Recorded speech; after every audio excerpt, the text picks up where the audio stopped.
ಭಾರತ ಮೂಲದ ಪ್ರಿಯಾ ನಿಮಿಷ ಅನ್ನುವ ಆಕೆ ಯಮನ್ ದೇಶದ ಒಂದು ನೆಲೆಸಿರುವಾಗ ಮರಣದಂಡನೆಯನ್ನ ಒಳಪಟ್ಟಿರುತ್ತೆ. ಆಕೆ ಒಂದು ಪ್ರಕರಣದಲ್ಲಿ ಮರಣದಂಡನೆಯನ್ನ ಆಕೆಗೆ ನೀಡಲಾಗಿರುತ್ತೆ. ಇದೇ ತಿಂಗಳ ಜುಲೈ 16ನೇ ತಾರೀಕು 2025 ಜುಲೈ 16ನೇ ತಾರೀಕು ಯಮನ್ ದೇಶ ಏನ್ ಮಾಡುತ್ತೆ, ಇವರಿಗೆ ಮರಣದಂಡನೆಯನ್ನ ಕೊಟ್ಟಿರುವಂತದ್ದು.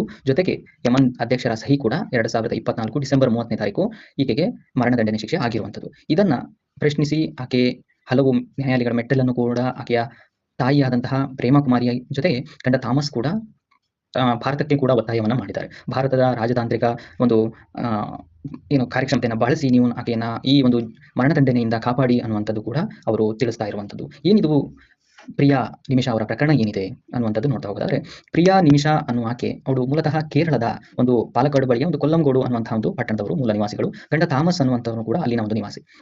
ಇವರಿಬ್ಬರು ಒಂದು ಉತ್ತಮವಾದಂತಹ ಬದುಕನ್ನ ಅರಸಿಕೊಂಡು ಯಮನ್ ದೇಶಕ್ಕೆ ಹೋಗ್ತಾರೆ. ಯಮನ್ ದೇಶದ ಒಂದು ರಾಜಧಾನಿ ಸನಾ ನಗರದಲ್ಲಿ ಆಕೆ ಗೊತ್ತಿರುವಂತಹ ಕೆಲಸವಾದಂತಹ ನರ್ಸಿಂಗ್ ಕೆಲಸವನ್ನ ಆಕೆ ಮಾಡ್ತಾಳೆ.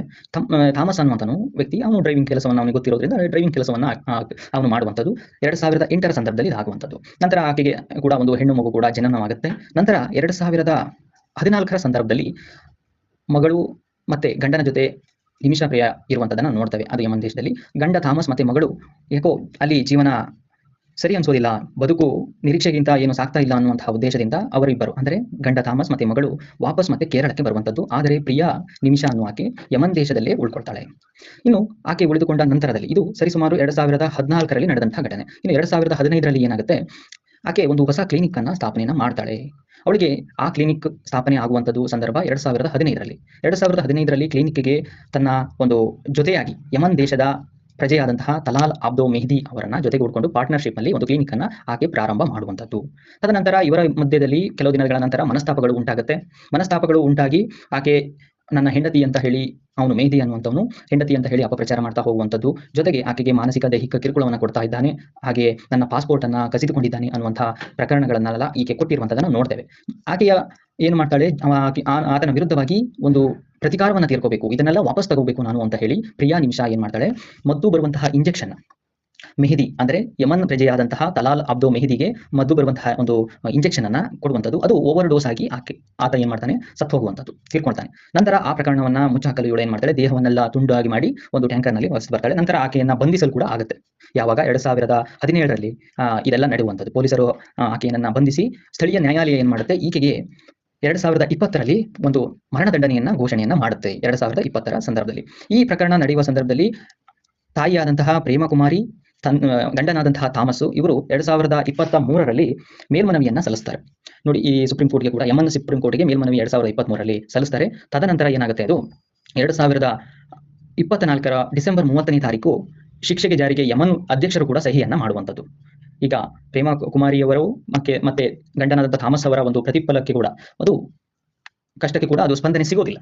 ನಂತರ ಏನಾಗುತ್ತೆ, ಈ ಯಮನ್ ದೇಶದ ಸ್ಪಂದನೆ ಮಾಡಿದ ಕಾರಣಕ್ಕಾಗಿ ಭಾರತದ ಮೊರೆ ಇವರು ಏನು ಪ್ರೇಮಾ ಕುಮಾರಿ ಮತ್ತೆ ಗಂಡ ಥಾಮಸ್ ಕೂಡ ಭಾರತದ ಮೊರೆ ಹೋಗಿರುವಂಥದ್ದು. ಭಾರತದ ಸುಪ್ರೀಂ ಕೋರ್ಟ್ಗೆ ಕೂಡ ಇವರು ಅರ್ಜಿಯನ್ನು ಸಲ್ಲಿಸಿದ್ದಾರೆ. ಅಟಾರ್ನಿ ಜನರಲ್ ಅವರಿಗೆ ಸಲ್ಲಿಸಿದ್ದಾರೆ. ಜೊತೆಗೆ ಇದೆಲ್ಲ ಒತ್ತಡ ಯಾವ ರೀತಿ ಬೀಳ್ತಾ ಇದೆ ಅಂದ್ರೆ, ಸುಪ್ರೀಂ ಕೋರ್ಟ್ನ ಮೇಲೆ ಈ ವಿವಿಧ ಸಂಘಟನೆಗಳು ವಿದೇಶಾಂಗ ವ್ಯವಹಾರಗಳ ಮೇಲೆ ಒತ್ತಡವನ್ನು ಹೇರ್ತಾ ಇದ್ದಾವೆ. CPMಗಳು ಎಲ್ಲವೂ ಕೂಡ ನೀವು ಸೇವ್ ಮಾಡಿ, ನರ್ಸನ್ನ ಸೇವ್ ಮಾಡಿ ಅನ್ನುವಂತಹ ಒಂದು ಒತ್ತಡಗಳು ಬೀಳ್ತಾ ಇದೆ. ಇದೇ ತಿಂಗಳ ಜುಲೈ 14ರಂದು ಕೂಡ ಸುಪ್ರೀಂ ಕೋರ್ಟ್ನಲ್ಲಿ ಇದರ ಬಗ್ಗೆ ಒಂದು ವಿಚಾರಣೆಯನ್ನ ನಡೆಯುತ್ತೆ.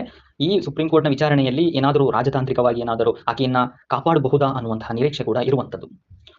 ಇನ್ನು ಭಾರತದ ನಿರೀಕ್ಷೆಯಲ್ಲಿ ಭಾರತ ಏನು ಇದಕ್ಕೆ ಪ್ರತಿಸ್ಪಂದನೆಯನ್ನ ಕೊಟ್ಟಿದೆ ಅಂದ್ರೆ, ಈಗಾಗಲೇ ನಿಮಗೆಲ್ಲ ಗೊತ್ತಿದೆ, ಯಮನ್ನಲ್ಲಿ ಯೂತಿ ಬಂಡಗೋರರು ಆಡಳಿತ ಈಗ ಅಲ್ಲಿ ಶುರುವಾಗಿರುವಂಥದ್ದನ್ನು ನೋಡ್ತೇವೆ. ಪೂರ್ತಿಯಾಗಿ ಒಂದು ಯುದ್ಧದ ಒಂದು ವಾತಾವರಣ ಕೂಡ ಅಲ್ಲಿ ಇರುವಂಥದ್ದು. ಹಾಗಾಗಿ ರಾಜತಾಂತ್ರಿಕವಾಗಿ ಏನೂ ಕೂಡ ನಮ್ಮ ಕೈಲಿ ಇಲ್ಲ ಅನ್ನುವಂತಹ ಒಂದು ಭಾರತ ಸರ್ಕಾರ ಒಂದು ನಿಲುವನ್ನು ಹೇಳಿರುವಂಥದ್ದು. ನಾವು ಅವರ ಜೊತೆ ರಾಜತಾಂತ್ರಿಕವಾಗಿ ಸಂಬಂಧ ಹೊಂದಿಲ್ಲ, ಈಗಾಗಲೇ ಅಲ್ಲಿ ಭಾರತದ ಹಿಡಿತ ಏನೋ ರೀತಿಯಲ್ಲಿ ಸಾಧಿಸೋಕ್ಕಾಗುವುದಿಲ್ಲ, ಅಲ್ಲಿ ಯುದ್ಧದ ವಾತಾವರಣ ಇದೆ ಅನ್ನುವಂತಹ ಒಂದು ಹೇಳಿಕೆ ಕೂಡ ಭಾರತ ಸರ್ಕಾರ ನೀಡಿದೆ. ಇನ್ನು 14ನೇ ತಾರೀಕು, ಈ ತಿಂಗಳ 14ನೇ ತಾರೀಕು ಯಾವುದಾದ್ರೂ ಬದಲಾವಣೆ ಆಗುತ್ತಾ ಸುಪ್ರೀಂ ಕೋರ್ಟ್ನ ಮೂಲಕವಾಗಿ ಅನ್ನುವಂಥದ್ದು ನಿರೀಕ್ಷೆಯಲ್ಲಿ ಆಕೆಯ ಪೋಷಕರು ಇರುವಂಥದ್ದನ್ನು ನಾವು ನೋಡುವಂಥದ್ದು. ಜೊತೆಗೆ ಇಲ್ಲಿ ಮತ್ತೊಂದು ವಿಚಾರವನ್ನು ನಾವು ಹೇಳುವಂಥದ್ದು, ಆಕೆ ಏನು ಪ್ರಿಯಾ ಏನಿದ್ದಾಳೆ, ಆಕೆ ನಾನು ಕ್ಷಮೆಯಾಗಿ ಪರಿಹಾರವನ್ನ ನಾನು ಕೊಡ್ತೀನಿ, ಈಗ ಕೊಲೆ ಆಗುವುದಾಗಿದೆ, ಕೊಲೆ ಆದ ನಂತರದಲ್ಲಿ ನಾನು ಕ್ಷಮೆಯಾಗಿ ಸುಮಾರು 8.57 ಕೋಟಿ ರೂಪಾಯಿ ಅಂದ್ರೆ $10 ಲಕ್ಷ ನಾನು ಆಕೆಯ ಒಂದು ಕುಟುಂಬಕ್ಕೆ, ಆತನ ಕುಟುಂಬಕ್ಕೆ ಕೊಡ್ತೀನಿ ಅನ್ನುವಂಥದ್ದು ಈಕೆ ಹೇಳಿರುವಂಥದ್ದು. ಅಂದ್ರೆ ಇಸ್ಲಾಂ ಕಾನೂನು ಅಲ್ಲಿ ಆ ರಾಷ್ಟ್ರಗಳಲ್ಲಿ ಇರುವಂಥದ್ದು. ನಾವೆಲ್ಲ ಶರಿಯಾ ಕಾನೂನನ್ನ ನಾವು ಇಸ್ಲಾಂ ದೇಶಗಳಲ್ಲಿ ನೋಡುವಂಥದ್ದು. ಆ ಒಂದು ಕಾನೂನ ಅಡಿಯಲ್ಲಿ ಕೂಡ ಏನು ಈ ಅಪರಾಧ ಕೃತ್ಯವನ್ನ ಎಸಗಿದಂತಹ ವ್ಯಕ್ತಿಯ ಪ್ರಕರಣದಲ್ಲಿ ಒಂದು ಸಂತ್ರಸ್ತ ಕುಟುಂಬದವರಿಗೆ ನಿರ್ದಿಷ್ಟ ಪ್ರಮಾಣದ ಒಂದು ಬೆಲೆ ಬಾಳುವ ವಸ್ತು ಅಥವಾ ಹಣವನ್ನು ಕೊಡುವಂಥದ್ದು ಕೂಡ ರೂಢಿಯಲ್ಲಿದೆ. ಅಂದ್ರೆ ಸಂತ್ರಸ್ತನ ಜೀವಕ್ಕೆ ಬೆಲೆ ಕಟ್ಟುವಂತಹ ಉದ್ದೇಶ ಇದರಲ್ಲಿ ಇರೋದಿಲ್ಲ.